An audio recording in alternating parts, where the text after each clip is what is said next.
special mercy. You know, I quoted that verse yesterday, what's it, 1857, that Krishna says that there's never going to be a devotee who's more dear to me than one who explains the supreme secret to the other devotees. There is no more dear servant, and there never will be a more dear servant than him. So, this means Krishna gives extra special mercy to those who preach and serve his devotees. And especially if we serve them in such a way that helps them develop their Krishna consciousness. This is what Krishna wants. This is how you become dear to Krishna. If you really want to become advanced in Krishna's service, then serve his devotees very nicely, in such a way that they become advanced in Krishna consciousness.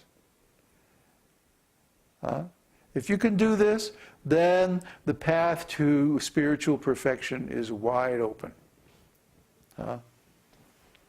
This is the secret. But on the other hand, if we create anxiety for the devotees, if we create trouble for the devotees, if we create unnecessary difficulties for the devotees. See, this is why my godbrothers fell down. Because they accepted a political solution instead of a spiritual solution to the problem of how to manage ISKCON. They created so much anxiety for the devotees, so much unnecessary trouble for the devotees, so much political agitation and other nonsense. And because of this, Krishna looked at that and he said, well, they're not helping my devotees, they're not serving my devotees nicely. They're causing artificially problems for my devotees. So why should I give them special mercy? So around here we call this serving the devotees, we call this the extra credit course. Like we have so many courses on the university site. You can work through all these courses from raw neophyte bhakta all the way up to Sarvabhauma, Acharya of the whole world. What other university can you go to all those courses? But even if you graduate from all those courses, if you don't apply that knowledge to help the other devotees, you won't be able to make it. It doesn't matter what your academic qualifications are. Academic qualifications are important, but applying them is even more important. So what really matters is the cleanliness of our hearts. Beginning from not committing sinful activities, through not making any offense against the holy name, and worshiping the deity very nicely without any offenses, and finally, to become free from offenses to all other living entities, especially the devotees. And most of all, to serve the devotees and help them to advance in spiritual life. This is the qualification for the highest stage of devotional service. And just see, you cannot imitate this. I have some godbrothers. There was one godbrother, he has a name that's kind of similar to mine. And he was going on the internet and YouTube and all of that, and putting up videos of his preaching.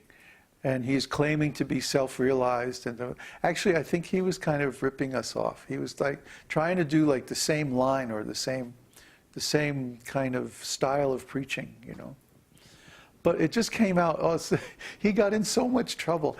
Everybody was writing him like, stop posting this nonsense. Come on, you're not qualified,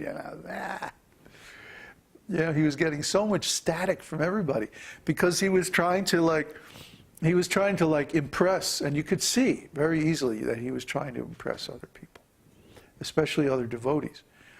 And,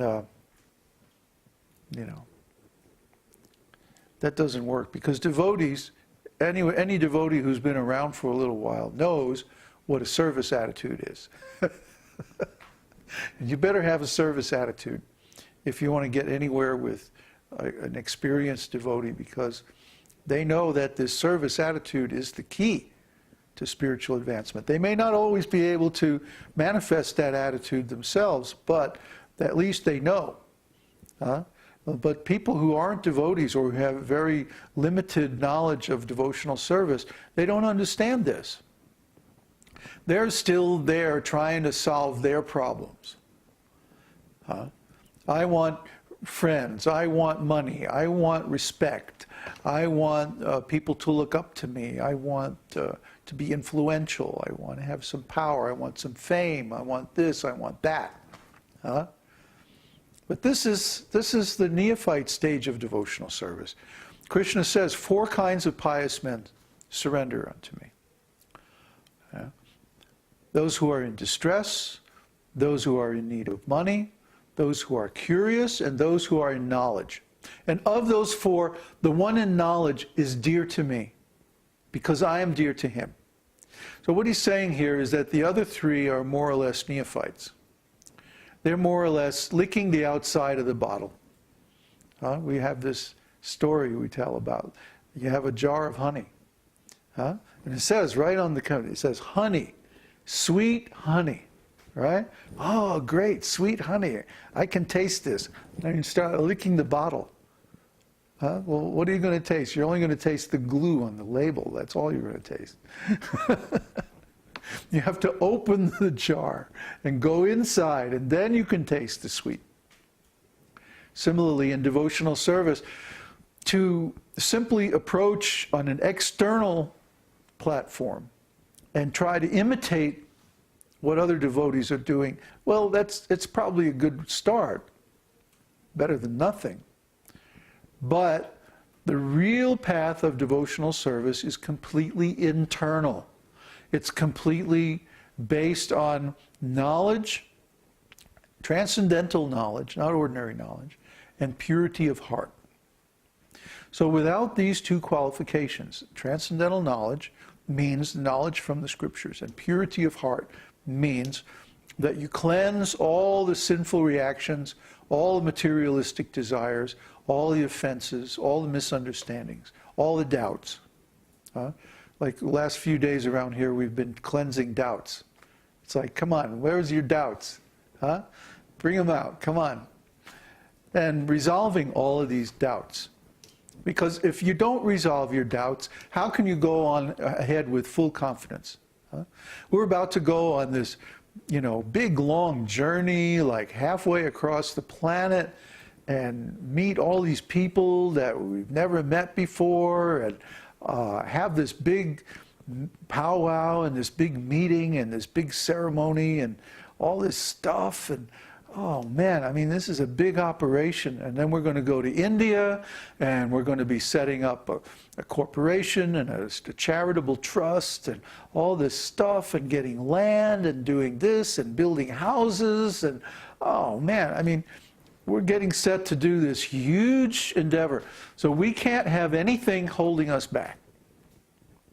We can't have any doubts holding us back. We have to have full faith, full confidence to go ahead with this very ambitious, well, it's not really risky, but it's complicated. There are a lot of little details that we have to take care of so that everything works properly, And I mean, we're probably going to make some mistakes. We have the same experience. We've done this 3 times now. In Mexico, in Chile, and now we're going to go to India and do it again. And yeah, we're getting better at it. Coming into a foreign country, scoping out the landscape. Where do we want to be located? What do we want to? How do we want to live? How are we going to supply ourselves? Yeah, we've gotten a lot more mobile, a lot lighter. And, but it's still like our whole trip is more than you can carry on an airplane. We have to ship at least, no? Really? Well, except the kitchen stuff and like that. Yeah. But all of the media production equipment and all that stuff we can pack up in boxes and take with us on the planes. So that's very cool. Mobile production box. Yeah. Adventure box. Huh? Mobile production adventure box. Oh, I see. Okay, so anyway, so we're going to do this. We're going to go to India. So we have to be able to go with full confidence that at least, we may make some mistakes because of lack of knowledge, but at least we're not going to have a problem with lack of integrity or lack of trust. See, or lack of surrender or holding back because we're not sure, well, is this really the truth? Is this really going to work, We have to have that full confidence to go ahead and just get the job done because there's very little time left. I'm telling you, by the end of the year, you're going to be going,